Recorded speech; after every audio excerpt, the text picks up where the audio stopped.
जब इन लोगों ने ये सिंबल लोडिंग शुरू करा, जब से ये वीवीपैट मशीन लगाई गई, तो एक सिंबल लोडिंग करनी होती है, क्योंकि आपको वो सिंबल दिखाना होता है। और हर कंस्टिट्यूएंसी में कि कांग्रेस किस नंबर पर है वो फर्क हो सकता है, भाजपा किस नंबर पर है वो फर्क हो सकता है। इसलिए उसमें एक सॉफ्टवेयर डाला जाता है चुनाव से कुछ दिन पहले, और उस सॉफ्टवेयर में आप कुछ भी डाल सकते हैं, क्योंकि उस मशीन में वीवीपैट में भी और कंट्रोल यूनिट में भी एक प्रोग्रामेबल चिप है।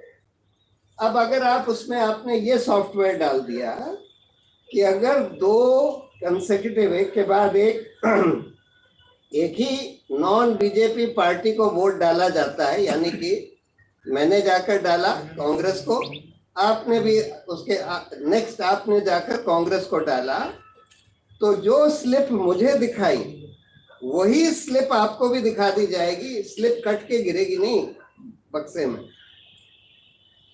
और उसके बाद जब लाइट बंद होगी तो एक और स्लिप छप जाएगी, जब जो किसी को दिखाई नहीं देगी, वो भाजपा की स्लिप होगी। तो यानी 2 वोट कांग्रेस को पड़े, लेकिन एक स्लिप कांग्रेस की छपी, एक स्लिप भाजपा की छपी, और वही चीज ईवीएम के कंट्रोल यूनिट में रिकॉर्ड हो जाएगी।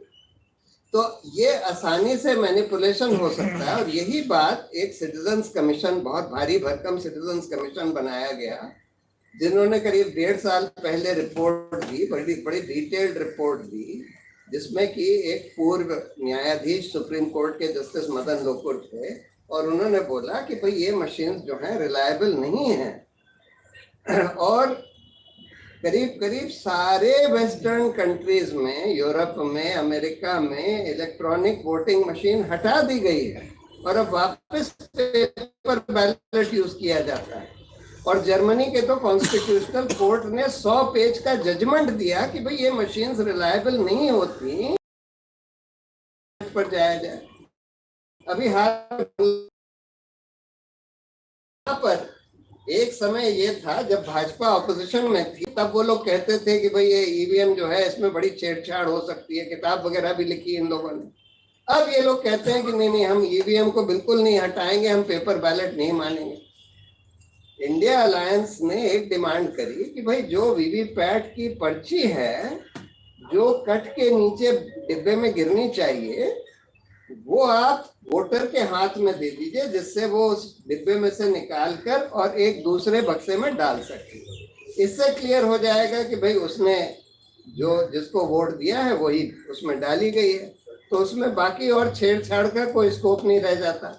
बूथ कैप्चरिंग तो पहले भी हो सकती थी, अभी भी हो सकती है, चाहे आप ईवीएम करें, बूथ कैप्चरिंग तो कभी भी हो सकती है, लेकिन कम से कम वो इलेक्ट्रॉनिक प्रोग्राम से छेड़छाड़ नहीं हो पाएगी तब। लेकिन इलेक्शन कमीशन तो बिल्कुल मानने के लिए नहीं तैयार है, बल्कि इन लोगों से मिलने के लिए तैयार है, ऑपोजिशन वालों से। ये तो इसकी बात हो गई।